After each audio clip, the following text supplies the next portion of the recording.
السلام عليكم ورحمة الله وبركاته. maanta barnaamijkeenu ka hadlayno waxa uu yahay sidee qofku naftiisa ku horumarin kara. badanaa waxaynu aragnaa dad la leeyahay naftooda qofkaasi hormariyay. bal waxaynu eegaynaa ama aan isla jeexjeexaynaa maanta sababaha aad ku horumarin karta naftaada iyo qodobo ka caawinaya inaad naftaada horumariso. qof waliba oo dunida ku nool waxa uu jecel yahay in uu gaadho guul ama uu hadafkiisa ka dhiidhiyo. balse si aad hadafkaada u gaadho waxa ay noo baahan tahay in aan la imaano wadadii aan ku hormari lahayn kana dhamay lahayn himiladaas. badanka dadku way ku adag tahay in ay wadadaas u sabraan, waayo markaad doonaysid inaad horumar gaadho dhinaca ay doontaba khuseeya kulley dhibaato iyo carqalad way ka hor imaanaysaa. haddaba waxaa jira dhowr arrimood oo aan isiri waa wadada aad ku horumari karto ama uu qofku horumar ku gaari karo.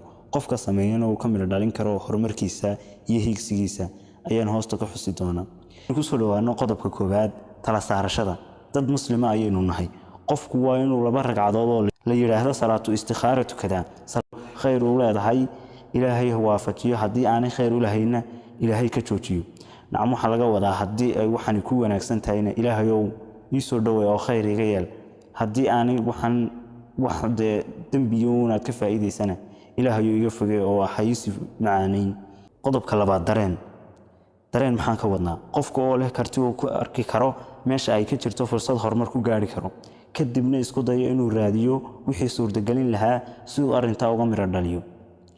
qodobka saddexaad, dhiiranaan. maxaan ka wadnaa dhiiranaanta? inuu qofku ku dhiiranaado hawsha uu qabanayo. taasina waxay ka caawinaysaa inaad naftaada horumariso. qodobka afraad, horumar. maxaan ka wadnaa? qofku inuu yahay mid jecel inuu mar walba horumar sameeyo ama wax cusub sameeyo. mar kasta oo wax cusub samaysana waa mar kasta oo aad horumar fiican samayso. qodobka shanaad, qofku oo aan xiiso 4 daqiiqo lahayn. waa inay xiisahaagu noqon muddo kooban, ama hawshan aad horumarka kula jirto waa inay noqon muddo gaaban mid aad wado ee ay noqotaa mid aad ka miro dhaliso ilaa intaad gaadhisana aad ka niyad jabin. qodobka lixaad, kalsoonida. inuu qofku naftiisa si fiican u yaqaan iskuna kalsoon yahay. waxaa laga wadaa qodobkani waxa ay tahay waa inaad naftaada horta si fiican u taqaana. waa inaad barataa meelaha ay ku wanaagsan tahay iyo meelaha ay ku xun tahay, meelaha ay daciifka ku tahay inaad iska dhistaa. qodobka toddobaad, edeb. inuu yahay qof edeb badan oo degan, dareen wanaagsan leh, dadkana la dhaqmi kara, si cid kasta oo hawl kaga xidhanto si fudud ugu dhamayn karo. qodobka sideedaad, jidka. in qofku kala dooran karo jidka uu marayo horumarka iyo higsigiisa, isagoo dooranaya wadada ugu fudud ee uu ku horumari karo ama uu horumar ku gaari karo. qodobka sagaalaad, soo jiidasho. in qofku soo jiidan karo indhaha dadka, taas oo looga jeedo inuu noqdo qof firfircoon oo dadka la saaxiiba oo aad bulshaawiya. qodobka tobanaad, tartan. qofku inuu tartami karo, waayo wadada horumarka isaga ku jira ayuu tartan kala kulmi karaa dad kale. marka waa inuu tartami kartid oo aad ka guuleysan kartid dadka kula tartamaya haddii aad dadaalayso oo dadaalkaagu dheer yahay. qodobka 11aad, meel wanaagsan had iyo jeer inaad joogto. inuu qofku badanaa joogo meel wanaagsan oo ay joogaan dad horumar gaadhay, dadka uu kala tashado wixii carqalad ay ka hor imaada, dadka badan ka sheekeeya horumarka iyo sida loo gaaro. waa inaad dadka la saaxiibtaa ama aad ka agdhawaataa si aad u noqoto qof isna horumarkiisa ama naftiisa si fiican u horumariya. qodobka 12aad, dareen.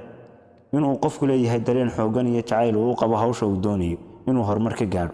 waa inaad waxaan dareen dhab ah u haysaa oo aad jeceshahay inaad meeshaasi iyada ka miro dhaliso. qodobka 13aad, ha ka hadhin. waxaad inta badan soo waday haddii aad guuleysan weydo oo aad ku guuldaraysato ha ka hadhin oo ha niyad jabin. ma ogtahay ninkii leedhka sameeyey inuu khasaare intee leeg lugaha la galay? markii uu guuleystayna ama wixiisa shaqeeyeyna carqalad iyo dhibaato ayaa ka hor imaanaysay, sababtoo ah mar walba xataa adigoo horumar gaaray dhibaatadu way ka hor imaanaysaa. waa inaad ku dadaashaa si aad naftaada u horumari lahayd. qodobka 14aad, cadaadinta nafta. naftaada ku cadaadi siday hore ugu socon lahayd mar kasta iyo si kastaba. ha ka shikin, hana ka xishoon hadafkaaga.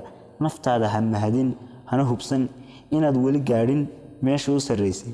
waxaad u sheegtaa naftaada inaanad gaadhin weli halkii aad u socotay. mar kasta hiigso meesha aad joogto meel ka sarreysa inaad gaadhid. waxaa hubaal ah in aad horumarinaysid ama naftaada aad si fiican u horumarin kartid, ama naftaada aad markaad horumar gaadhsiiso qof walbaaba u awoodaa intaas aan soo sheegnay inuu sameeyo, sababtoo ah ma ahan wax cilmi iyo jaamacad inoo kale u baahan. waxaani waa wax si fudud aan igu soo gudbiyey, balse dad waqti geliyeen, aqoonna ku bixiyeen, lana tijaabiyey. waxaan rajaynayaa muuqaalkan inuu ina anfacay intaynu ku kulmi doono mid kan lamid ah waxaan igaga tagayaa sidaas iyo assalaamu calaykum